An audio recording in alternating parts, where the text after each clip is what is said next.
At some point, almost everyone asks the same question. How much do I actually need to retire? And almost everyone gets a different answer depending on who they ask. Some say $1 million, some say $2 million, some say it depends on your lifestyle. Some say you'll never have enough, so just keep working. The truth is, there is a real answer. It's not the same for everyone, but it is calculable.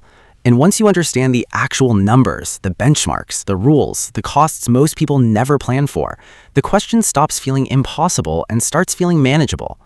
Today, I'm breaking down everything you need to know about retirement in 2026. The exact savings targets, the Social Security numbers, the healthcare costs most people dramatically underestimate, and the strategies that make the difference between a retirement that lasts and one that runs out. Before we get into the numbers, I want to set some context. We are currently in the middle of one of the largest demographic shifts in American history. Nearly 12,000 Americans turn 65 every single day right now. The baby boomer generation is moving into retirement at a scale this country has never seen before. And the world they're retiring into looks very different from the one their parents retired into. Market volatility, rising energy costs, shifting Social Security rules, and healthcare expenses that continue to climb faster than inflation, all of it makes the retirement question more complex than it used to be. The question is no longer just, how much do I need? The real question in 2026 is, how do I make it last? That's what this video is going to answer. 1. The 10x rule and age-based milestones. Let's start with the most widely used benchmark in retirement planning, the Fidelity 10x rule. The concept is straightforward. By the time you retire at age 67, you should have saved 10 times your final annual salary. That's the target that financial experts broadly agree gives you a realistic foundation for maintaining your current lifestyle through a typical retirement. But 10 times your salary by 67 doesn't happen overnight.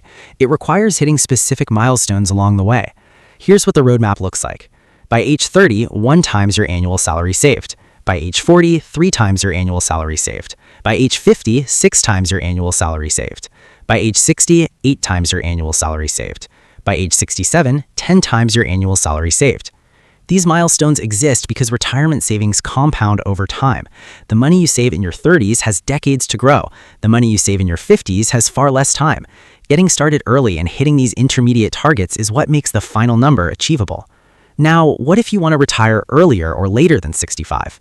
If you plan to retire at 65, the 10x rule isn't enough. A longer retirement horizon combined with lower Social Security benefits because you're claiming earlier means you actually need closer to 12 times your final salary. If you can wait until 70, the requirement drops to around 8 times. Waiting allows your Social Security benefit to grow significantly and shortens the period your savings need to cover. And these multipliers flex based on lifestyle too. If you plan to travel extensively, maintain a larger home, or live in a high cost of living area, aim for 12 times regardless of age. If you plan to downsize, live frugally, and stay in a lower cost area, 8 times may genuinely be sufficient.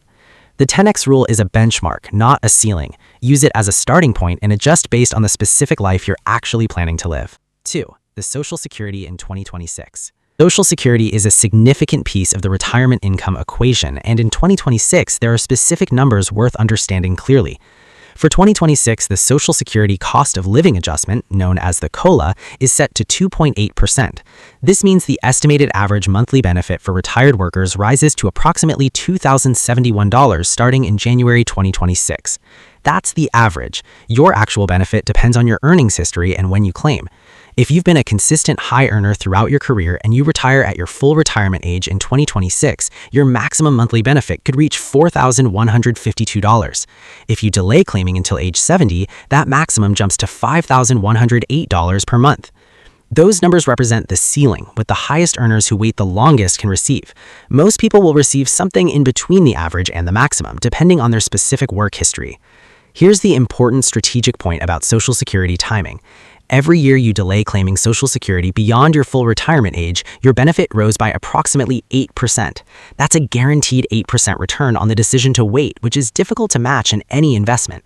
For people who are healthy, have other income sources to bridge the gap, and expect to live into their 80s or beyond, delaying Social Security to 70 is often the single most impactful retirement income decision they can make.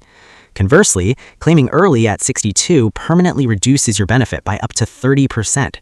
That reduction lasts for the rest of your life, and it compounds significantly over a long retirement. The decision of when to claim Social Security is one of the most consequential financial decisions a retiree makes. It deserves careful thought, not a default to claiming as early as possible simply because you can. 3. The inflation reality in 2026. The 2.8% Social Security cost of living adjustment sounds reassuring until you look at what inflation is actually doing to the cost of living. As of 2026, the 12-month Consumer Price Index shows a 3.8% increase in overall prices. That means the COLA increase is already trailing real inflation by a full percentage point. Your Social Security check went up, but not as much as your cost of living. And the headline number doesn't capture the full picture. Food prices are up approximately 3.2%, but energy costs, the category that hits retirees on fixed incomes especially hard, have risen 17.9%. Fuel oil specifically is up a staggering 54.3% over the past year. For retirees on fixed incomes, this is the quiet crisis inside the retirement numbers. Heating a home, running a car, paying utility bills, these aren't luxuries, they're necessities, and they're consuming a growing share of retirement income in a way that average inflation figures don't fully communicate. This purchasing power erosion is real and it is ongoing. A retirement plan built on today's costs without accounting for the continued erosion of purchasing power over a 20 or 30-year retirement is a plan built on an incomplete foundation. The practical implication is this: your retirement income needs to grow over time, not stay flat. Social Security COLA adjustments help, but as 2026 demonstrates, they don't always keep pace with real inflation. Your investment portfolio, your assets, and your income streams all need to be structured with continued purchasing power erosion in mind. 4. The healthcare reality. If there is one number that shocks most people when they first see it, it's the lifetime healthcare cost estimate for retirement. For a healthy 65-year-old couple retiring in 2026, the estimated lifetime out-of-pocket medical costs range from $315,000 to $400,000. That's not the total cost of healthcare. That's what they'll pay out-of-pocket after Medicare. And that figure doesn't include long-term care. 70% of people over 65 will eventually need some form of long-term care, assisted living, in-home care, or a nursing facility. The national median cost for a private room in a nursing home has reached $9,929 per month in 2026. That's over $107,000 per year for a single person. Most retirement plans dramatically underestimate healthcare costs. People plan for vacations, housing, food, and entertainment. Healthcare gets a line item that's usually too small, and then reality arrives. Here's what the 2026 Medicare budget actually looks like for a single retiree each month. Medicare Part B premium, $202.90 per month. This covers doctor's visits and outpatient care. Medicare Part D, budget $35 to $80 per month for prescription drug coverage. Medigap supplement, highly recommended to cap out out-of-pocket exposure. Depending on the plan, this runs $100 to $350 per month. Add those together and a single retiree is looking at $338 to $633 per month in Medicare-related premiums alone, before any actual medical expenses occur. For couples, that number doubles, and it grows over time as premiums increase. The smartest approach to healthcare in retirement involves three things. First, understanding Medicare thoroughly before you turn 65 and making deliberate choices about supplemental coverage. Second, building a dedicated healthcare budget line into your retirement income plan, not just a general savings buffer. And third, seriously evaluating whether a hybrid life insurance policy with long-term care coverage makes sense for your situation. These policies allow you to prepay for potential long-term care before you need them, which is almost always less expensive than funding care out of pocket after the fact. Healthcare is the largest wildcard in retirement financial planning. Treating it as a known budgeted category rather than an unknown risk is what separates retirement plans that hold up from ones that get derailed. Now let's talk about what to actually do, the moves that close the gap between where most people are and where they need to be. 1. Downsizing for equity. The average American homeowner is currently sitting on approximately $299,000 in home equity. For many people approaching retirement, their home is their largest asset, and most of that value is locked up and idle. Downsizing, moving from a larger home to a smaller, lower-maintenance property, can unlock between $200,000 and $500,000 in cash, depending on the market and the size of the move. That capital deployed into income-generating investments or used to eliminate remaining debt fundamentally changes the retirement income equation. Beyond the equity unlock, downsizing typically reduces property taxes, utility bills, insurance costs, and maintenance expenses simultaneously. The monthly cash flow improvement can be substantial, and in retirement, monthly cash flow is everything. 2. Maximize catch-up contributions. If you're still working and approaching retirement, 2026 offers significant tax-advantaged savings opportunities worth maximizing. The standard 401k contribution limit in 2026 is $23,550. But if you're between ages 60 and 63, the Secure 2.0 Act introduced what's called a super catch-up provision, allowing you to contribute a total of $34,775 to your 401k this year. That's an additional $11,250 in tax-advantaged retirement savings available specifically to people in that age window. These catch-up years matter enormously. A person who maximizes contributions in their final 5 working years can add $150,000 or more to their retirement savings, money that enters the account pre-tax and grows sheltered from taxes until withdrawal. If you haven't been maximizing contributions throughout your career, the years closest to retirement are when it matters most. Don't leave this money on the table. 3. The 4% rule. Once you've accumulated your retirement savings, the question becomes how much can you safely withdraw each year without running out of money? The most widely referenced guideline is the 4% rule. The principle is that withdrawing 4 to 5% of your portfolio annually gives a retirement nest egg a high probability of lasting 30 years, enough to cover most people through a typical retirement lifespan. For a $1 million portfolio, that means $40,000 to $50,000 per year in supplemental retirement income. Combined with Social Security, which averages $2,071 per month, or roughly $24,852 per year, a retiree with $1 million saved in average Social Security benefits is looking at total annual income of approximately $65,000 to $75,000.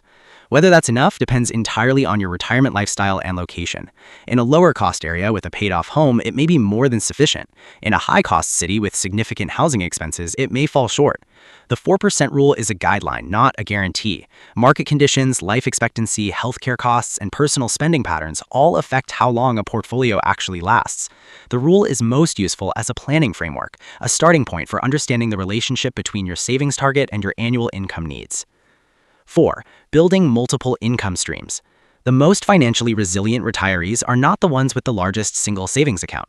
They're the ones with multiple streams of income flowing simultaneously. Social Security is one stream. A 401k or IRA provides another. A pension if you have one. Dividend income from investments. Rental income from property. If the market pulls back in year 1 of your retirement and your portfolio declines, a retiree with rental income and Social Security still has cash flowing in while they wait for the portfolio to recover. A retiree depending entirely on portfolio withdrawals has to sell assets at depressed prices to fund living expenses. Diversification of income sources in retirement is as important as diversification of investments. Building those additional streams before you retire, not after, is what makes the difference. Let's bring all of this together into a clear picture. Retiring in 2026 requires holding several realities simultaneously. The Social Security COLA increase of 2.8% provides some relief, but real inflation running at 3.8% with energy costs up nearly 18% means purchasing power is still eroding for retirees on fixed incomes. The 10-times savings rule provides a useful benchmark, but your personal number depends on when you retire, what your lifestyle costs, where you live, and how long you live. Healthcare costs are larger than most people plan for, $315,000 to $400,000 in lifetime out-of-pocket costs for a couple, with long-term care potentially adding $100,000 or more on top of that. The national median retirement savings for Americans aged 55 to 64 is $134,000. That number, compared against everything we've just covered, reveals the scale of the retirement savings gap in this country. Most people approaching retirement are significantly behind where the benchmarks say they need to be. That's not a reason for panic, it's a reason for clarity and action.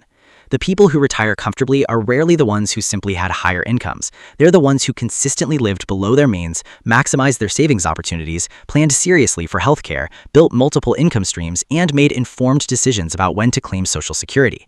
None of those things require extraordinary income. They require extraordinary intention. The answer to how much you need to retire isn't a single number. It's a calculation, one that factors in your target retirement age, your expected lifestyle costs, your healthcare reality, your Social Security strategy, your existing assets, and the income streams you've built or plan to build. The benchmarks give you a starting point, the 10 times rule, the 4% withdrawal guideline, the age-based milestones. These are tools, not verdicts. What matters most is that you know your number, your specific number, based on your specific life, not a vague sense that you need to save more, not a hope that Social Security will be enough, a real, calculated target with a real plan to reach it. Your golden years don't have to be uncertain, but they won't be secure by accident. The time to build the foundation is before you need it, and for most people reading this, that time is right now. If you find this helpful, consider subscribing. See you in the next one.